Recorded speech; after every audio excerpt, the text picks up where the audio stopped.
Kitabu cha Mwanzo sura ya 6 kuanzia 1 inasema hivi: Ikawa wanadamu walipoanza kuzidi usoni pa nchi, wana wa kike walizaliwa kwao. Wana wa Mungu waliwaona hao binti za wanadamu ya kuwa ni wazuri, wakajitwalia wake wowote waliowachagua. Bwana akasema, roho yangu haitashindana na mwanadamu milele, kwa kuwa yeye naye ni nyama, basi siku zake zitakuwa miaka 120. Hallelujah. Amen.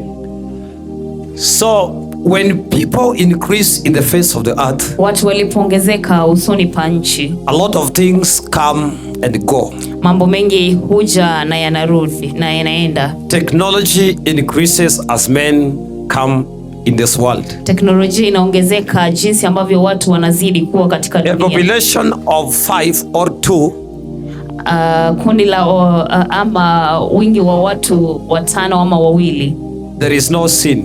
Hakuna dhambi. Because these people have nothing that is going to trouble them in their life. Hao watu hawana jambo lolote lile litakalo wasumbua katika maisha yao. It is only a small population that they understand their behavior and their structure. Ni umati mdogo tu wanaoelewa tabia yao na njia zao. Meaning somebody could not hide.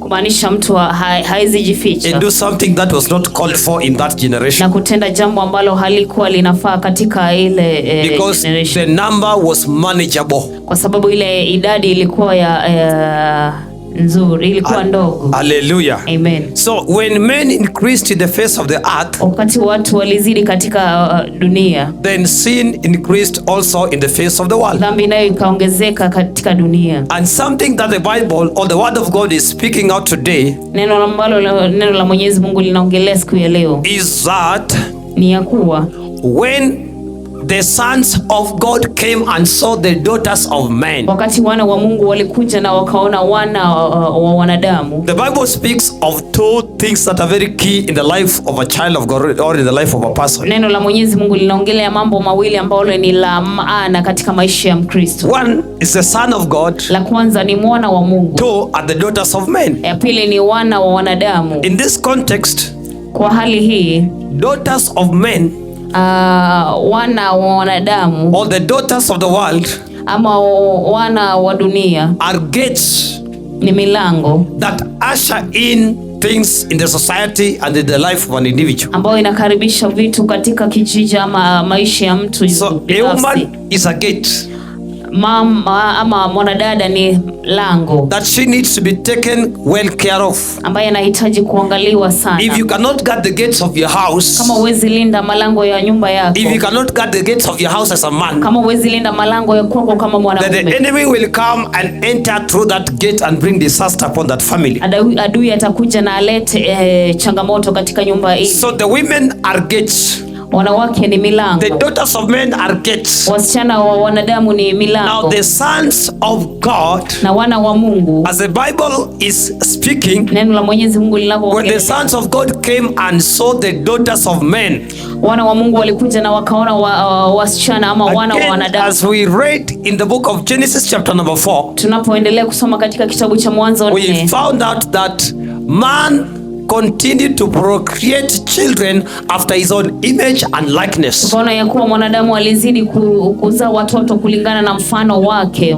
Meaning the children that were born to man were not after the image of God. Kumaanisha wale watoto wanaozaliwa na mwanadamu si katika mfano wa Mungu. They were in their image and their likeness. Mfano wa mwanadamu. Now chapter 6. Sura ya 6. Now man is increasing in number. Mwanadamu wanazidi kuongezeka. And daughters are given to man. Na wana wanapeanwa kwa wanadamu. And the sons of God came and dwelt with men and slept with them. Na wana wa Mungu wanakuja wakaishi na wanadamu na wakalala nao. As a result of this, kwa tukio la hilo, kwa tukio la hilo, the Lord said, Mwenyezi Mungu akasema, my spirit shall not always strive with man, for that he also is flesh. Roho yangu haitashindana tena na mwanadamu kwa sababu yeye ni nyama. So God is saying, Mwenyezi Mungu anasema, I am not going to fight with man again, sitashindana na mwanadamu because tena. this man is flesh. Kwa maana mwanadamu ni nyama. And flesh will always fight against flesh. Nyama itapigana tu na nyama. So he is not going to struggle again with man. Hatashindana tena na mwanadamu. And that is the point men, na hiyo ndiyo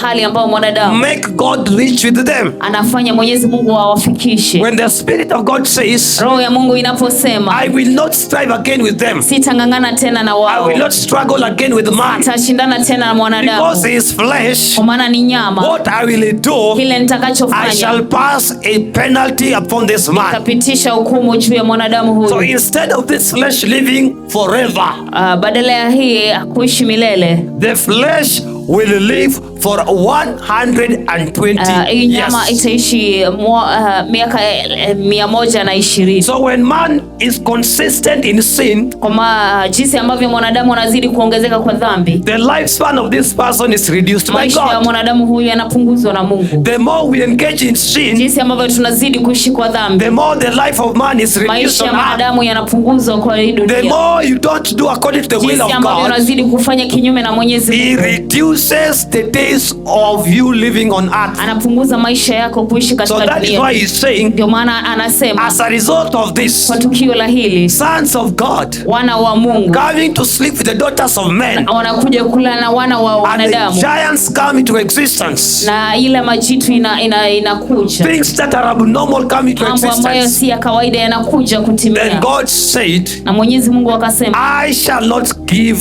it again to man.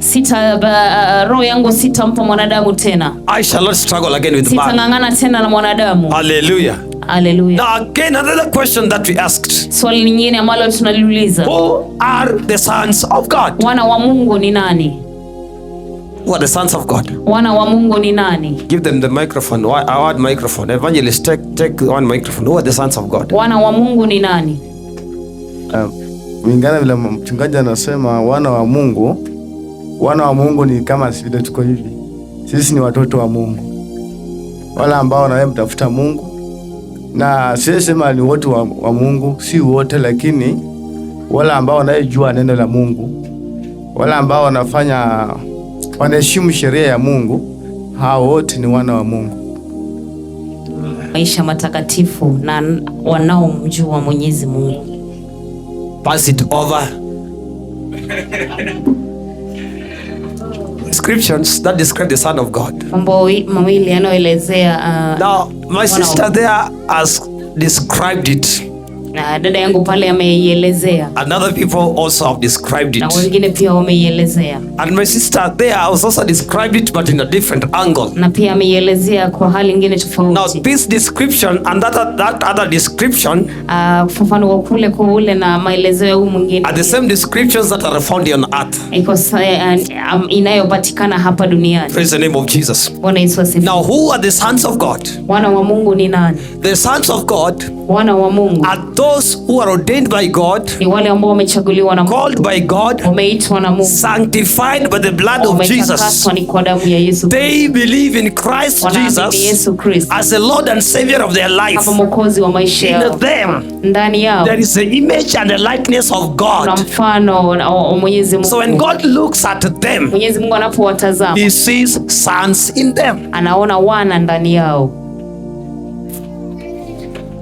My sister there has spoken Dada yangu pale ameelezea of the Nephilims, wa Nephilis.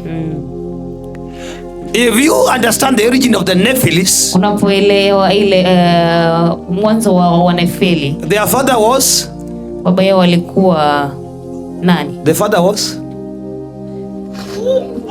huh? The tracing back of the coming of the existence of the Nephilis was from Noah. Noah akazaa mtoto anaitwa nani?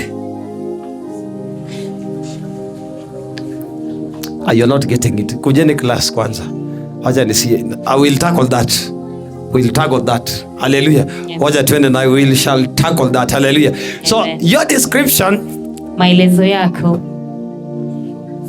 I will answer it with the book of Hebrew chapter number 1 from 5 to 6. Nitaijibu kwa kitabu cha Wahibrania 1. Hebrew 1 to 6, read. I just want us to discuss that. Uumbaji wa Mungu. Every other thing that God created, kila kitu ambacho Mwenyezi Mungu aliumba, in the heavens above, juu mbinguni, and in the heavens below, na hapa duniani, anything that God created falls under man. Kila kitu ambacho Mwenyezi Mungu ameumba kiko chini ya mwanadamu. Hello? Hello? Anything that God created falls under man. Kila kitu ambacho Mwenyezi Mungu ameumba kiko chini ya mwanadamu. Whether in the heavens above, hata kama kiko mbinguni, on the earth below, chini duniani, or under the waters, hata chini ya maji, man is always superior above all the creations that God created. Mwanadamu ni mkuu zaidi ya viumbe vyote vilivyoumbwa na Mwenyezi Mungu. That describes the source of bitterness and anger that Satan came with here on earth. Hiyo inaelezea jinsi ya ghadhabu ambayo Shetani alikuja nayo hapa duniani. How can God throw him on earth? Je, Mwenyezi Mungu awezaje kumtuma? Then how can man rule over him on earth? Je, mwanadamu atamtawala aje akiwa hapa duniani? So Satan thought it that he wants to rule man. Shetani akasema anataka kutawala mwanadamu. The only way for him to rule man, njia tu ya kumtawala mwanadamu, I will make this man fall into sin. Nitamfanya mwanadamu anguke kwa dhambi. The moment this man has sinned against God, dakika tu ambayo mwanadamu ataazini ama taasi, the image and the likeness of God automatically departs away from man. Ile hali ya kiungo inatoka katika mwanadamu. Then a man becomes an ordinary being. Mwanadamu anakuwa tu kiumbe tu cha kawaida. Then the devil assumes the office of ruling over man. Wakati ambapo Shetani ametumia ile ofisi ya kumtawala mwanadamu. And the original plan of God, jinsi ambavyo Mwenyezi Mungu is that man was to rule over everything. Mwanadamu alikuwa atawale kila kitu. That is why after creation, ndio baada ya uumbaji, God presented things before man. Mwenyezi Mungu akaleta mambo mbele ya mwanadamu. And he told man, give them names. Akamwambia mwanadamu yaite haya majina. Adam called it a cow.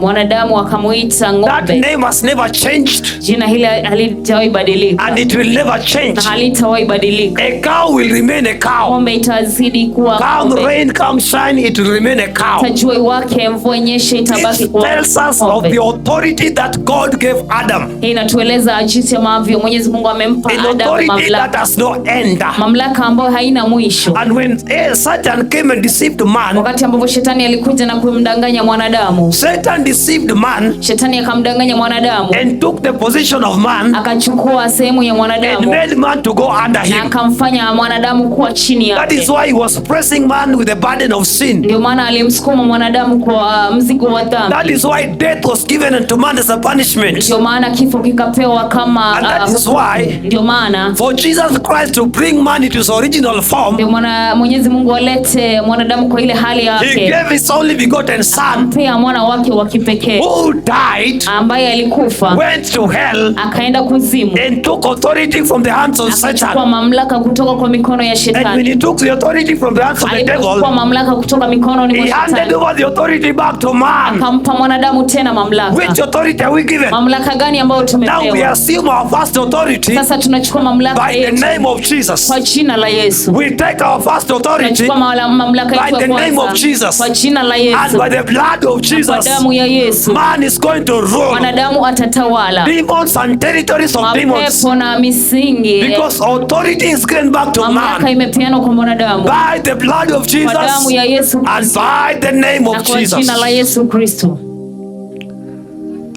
Hallelujah. Hallelujah. So everything that God created, kila kitu ambacho Mwenyezi Mungu aliumba, man was to rule. Mwanadamu alikuwa mtawala. And Satan saw no. Na Shetani akaona la hasha. Mchanga inaweza nitawala aje? How can clay rule over me? Akasema nitatafuta mbinu. And he said, I'll look for a way. Nirudishe mchanga izidi kuwa mchanga. That a sand will be made to be a sand. Ili nikaitawale. That I may rule it. And as a result of that, na kwa hiyo, the first Adam lost his position. Adamu wa kwanza akapoteza sehemu yake. And he was chased away from the garden. Akafukuzwa kutoka katika shamba la Edeni. Hallelujah. Hallelujah. Now, Hebrew, continue reading. Wahibrania being made so much better than the angels. So that is why now me explaining all that Ni mimi kuelezea hayo yote is to show you ni kukuonyesha how much important you are in the sight of God, jinsi vilivyo wa maana machoni pa Mwenyezi Mungu, more than the angels.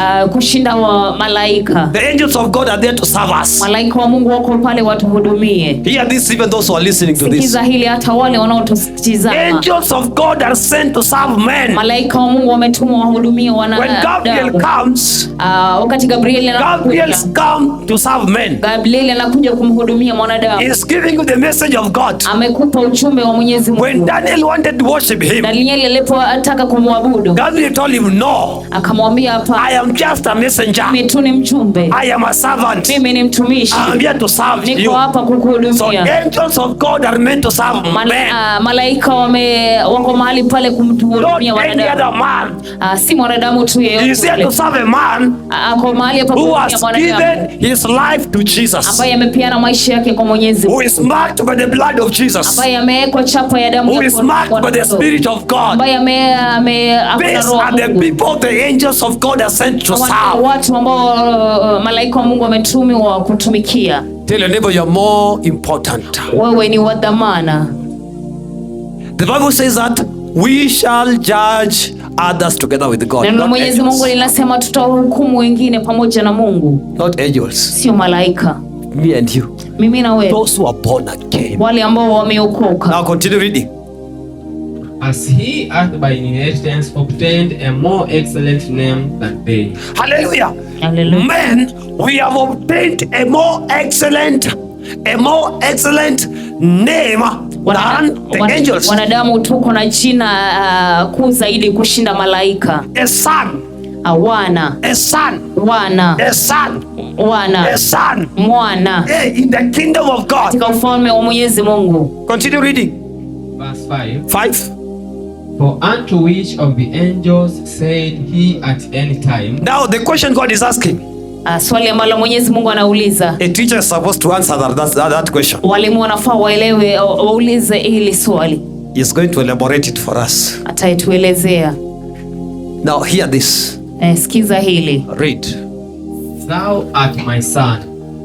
Just read it again. Soma tena, anzia tena. Verse 5 it says. For unto which of the angels said he at any time, Thou art my son. Give mwalimu pale kipaza sauti. Hallelujah. Give mwalimu pale kipaza sauti. Give teacher there kipaza sauti. Repeat it again. I want him to describe. I want him to elaborate.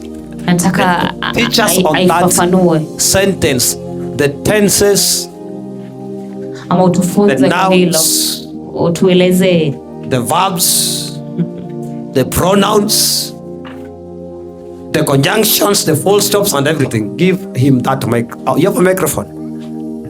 Read for him. 5 says, yes. For unto which the angels said at any time. Thank you. Verse 5 it says, For unto which of the angels said he at any time, Thou art my son, this day have I begotten thee. And again, Up to there, elaborate for us. As a teacher, it says, For unto which of the angels said he at any time, Thou art my son, this day have I begotten thee? Do you understand that English? Mwalimu.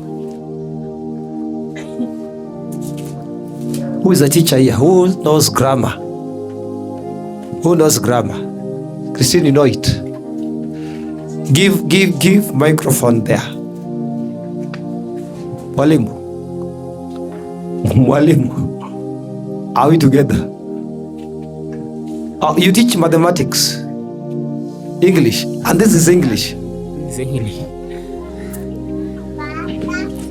I want you to capture there.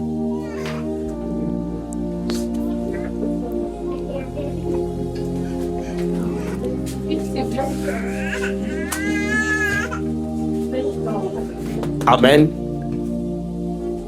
Praise God. Amen. So my version says, for to which of the angels did God ever say, you are my son?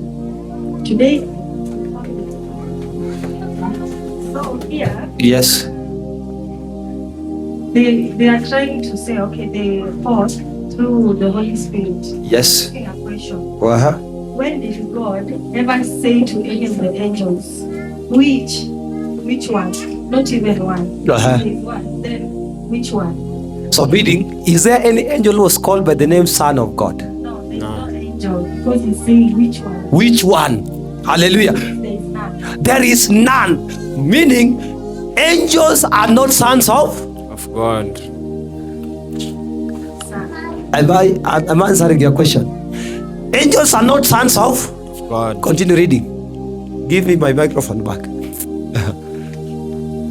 It continues to say, It says, and again, I will be to him a father. Which of the angels God said, I will be to them a father? Which of the angels? None. Continue. And he shall be to me a son. And which of the angels did God say that he will be to me a son? Which of the angels? Now listen to me. Sikiza hili. Those who worship angels. Wale wanaoabudu malaika. Eti malaika wangu wameshuka. My angel have descended. Mikaeli ameshuka. Mikael have descended. Elijah ameshuka. Elijah has descended. Akishuka na goroma. When he descend, you roar. You roar. Which of the angels did God say that you are my son? Ni wagani ni malaika yupi ambaye Mwenyezi Mungu alisema wewe ni mwanangu? There is none. Hakuna hata mmoja. Above the earth. Juu ya dunia. Over the earth. Chini ya dunia. Beneath the waters. Chini ya maji. No angel has been given the title of sonship. Hakuna malaika yote ule amepewa ile hali ya kuitwa mwana wa Mungu. So the sons of God, wana wa Mungu, are those redeemed by the blood of Jesus. Ni wale ambao wamekombolewa na damu ya mwana-kondoo. Those ordained by the blood of Jesus. Wale ambao wamekombolewa na damu ya Yesu. Those called to be sons and daughters in the kingdom. Wana wa Mwenyezi Mungu. A royal priesthood. Uzao mteule. A peculiar nation. Uzao mteule. A chosen generation. Ambao wamechaguliwa. Is the one who has given his life to Jesus. Ni yule ambaye amepeana maisha yake kwa Mwenyezi Mungu. Redeemed by the blood of Jesus. The one purchased by the blood of Jesus. The one who believes. At the cross of Calvary, Jesus finished everything.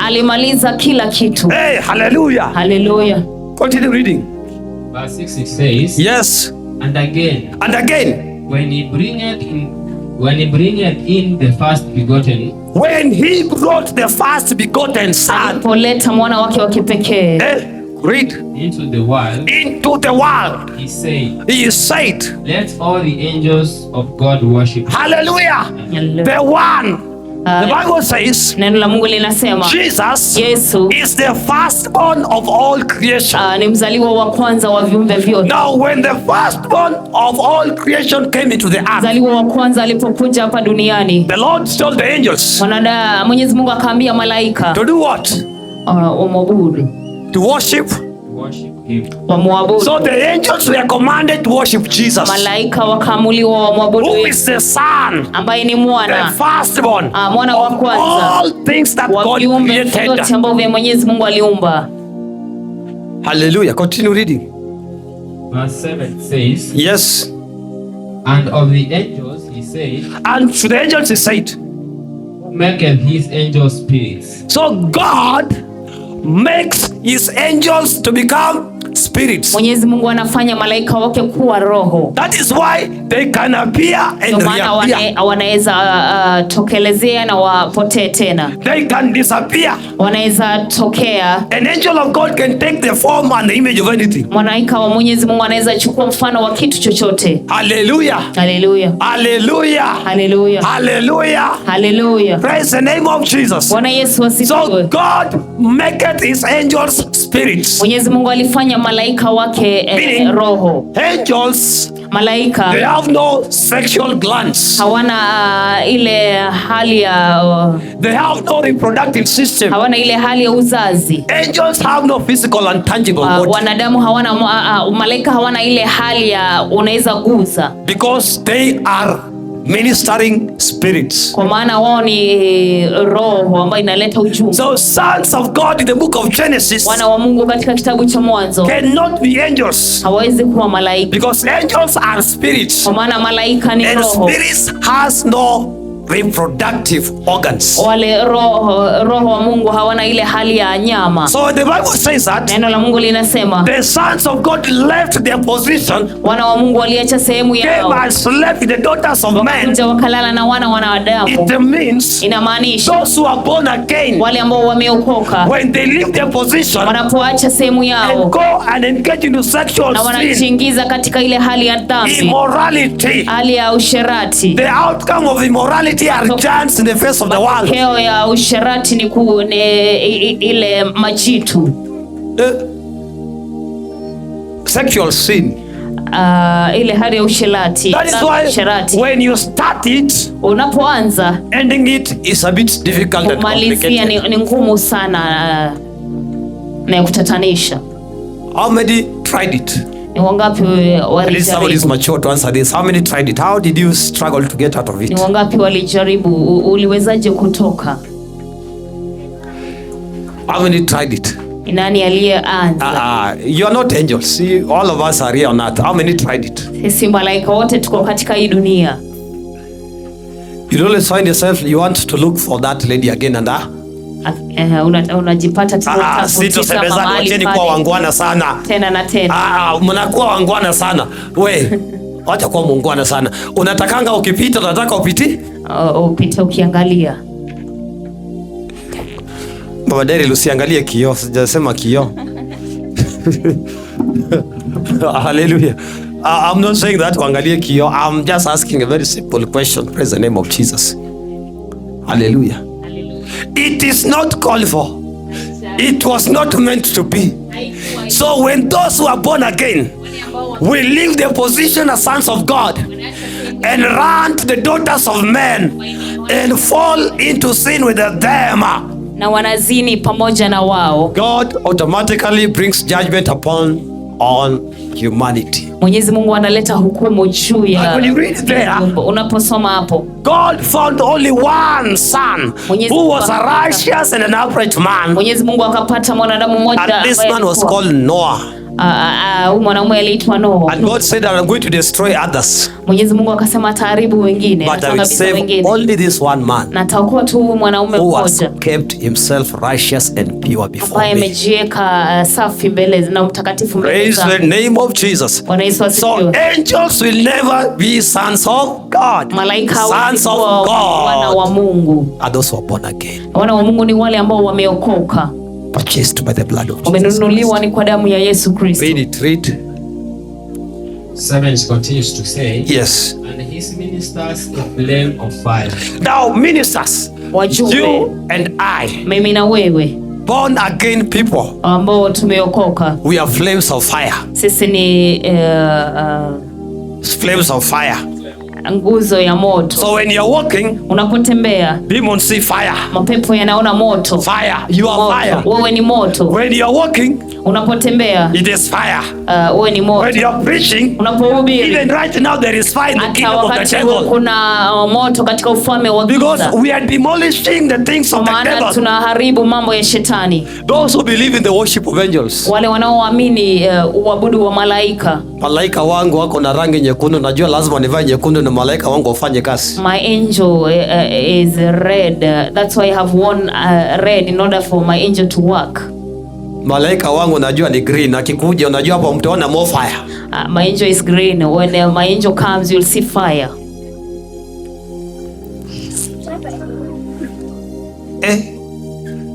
Ama niza kuwa nagusa mtu mwenye ako na malaika wake na sijui. Maybe Malaika wako ni simba, malaika wako ni mgani? which is your angel. Mwenye akishuka hapa tutaona kivumbi. When he descend here, we will see dust. Wako ni nani?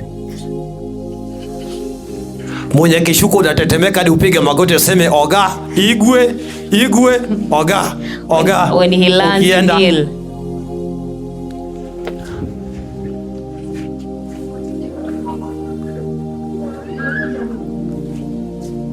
Hii doctrine walitoa wapi? Where did they get this doctrine? Malaika wangu najua sikizana na maji, so siwezi oga kwa vile nafunga na kuomba. Malaika alinikataza nisio. My angel forbidden me to bathe, so I won't bathe when I'm fasting. Bwana, malaika wangu alinikataza kuingia kwa maji nikifunga na kuomba. Because my angel forbidden me to shower. Mama Daryl wako alikuforbid? Did your angel forbid you? Wako alikwambia nini? Uko naye. But they are there to serve you. Wako mahali pale wakutumikie. But they are not there to be as masters over your soul. Hawafai kuwa pale juu ya kutawala maisha yako, nafsi yako. Hallelujah. Finally, John 10:35. I want us to understand something. John 10:35. Yohana 10:35. John 10:35. What does it say? Yohana 10:35. John 10:35. Read. Yohana 10:35. Read. John 10:35. Yes, it says, if he called them gods, who are gods? Nani miungu? Who were called gods? Christine, who are called gods? Ni nani walioitwa miungu? Who are called gods? They are not. Who are called gods? Who are called gods here on earth? Those who are born again. Those who are born. Wale ambao wameokoka. So before demons, kabla ya mapepo, you are very superior. Mbele ya mapepo wewe ni mkuu zaidi. Even in the angelic being, you are so superior. Hata kule mbinguni wewe ni mkuu zaidi. Because if you will sit and judge the righteous together with him, kama utakana hukumu wateule pamoja na Mungu, angels are there to prepare your way and to usher you into the kingdom. Malaika wako pale watengeneze njia na wakukaribisha katika ufalme. Read. Verse 10, John 10:35, it says, if he called them gods, unto whom the word of God came. So up to there, who did the word of God come to? Neno la Mungu lilijia nani? It came to the believers. Ilikuja kwa wale ambao wameamini. That is why it says John 1:1. Ndio maana anasema in the beginning there was a word. Mwanzo kulikuwa na neno. The word was with God. Neno lilikuwa na Mungu. And the word was God. Neno lilikuwa Mungu. And he came to his own. Na akakuja kwa wake. Na wale walio wako wakamkataa. So whom did he come to? He came to his own. Alikuja kwa nani? Kwa wake. He came to his sons. Alikuja kwa wanawe. He came to me and you. Alikuja kwangu mimi na wewe. And funny enough, la kushangaza there are those who rejected him. Kuna wale waliomkataa. So we are gods. Whoever accepted Jesus Christ is a God on earth. Yule ambaye amemkubali Mwenyezi Mungu, yeye ni Mungu katika dunia hii. You have an authority on earth. Uko na mamlaka hapa duniani. Moses, you have an authority on earth. Uko na mamlaka hapa duniani. Kanyanga ni kama unakanyanga hii dunia ya? Step as if you are stepping, you are the owner of this world. Eti wachawi na waganga wanatusumbua tufarakanisha kwa sababu sisi tumeogopa. They're disturbing us because we are afraid. But if you know who you are in the kingdom, unapojua wewe ni nani katika ufalme, if you know who you are in kama unajua wewe ni nani katika ufalme, you cannot give them a room. Hauwezi wapa sehemu. Read. And the scripture cannot be broken. And that scripture will never. Neno la Mwenyezi Mungu haliwezi. It has said so, it will remain so. Imesema. Are you through that one? Read. Are you through? Read. Is it? Read again. Complete it. Kama iendeleze. Verse 35 it says,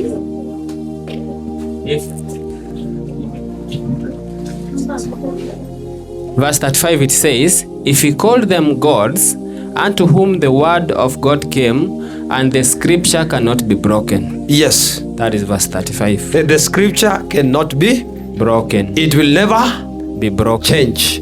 Luke 24:39. Tunapomalizia. Luke 24:39. Alafu nikaribisha maswali mbili. Kisha tuombe. Atubarikiwe in Jesus name. Luke 24:39 it says, yes.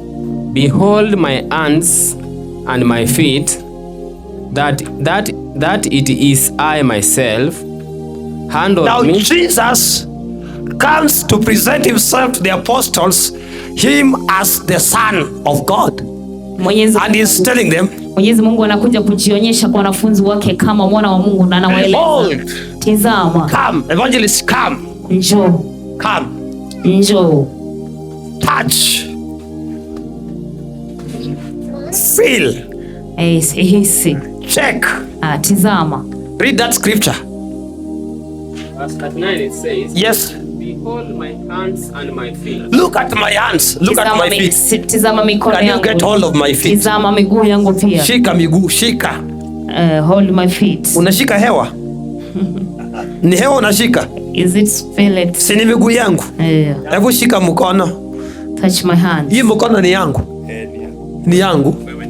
Mimi ni mimi. Read. Aha.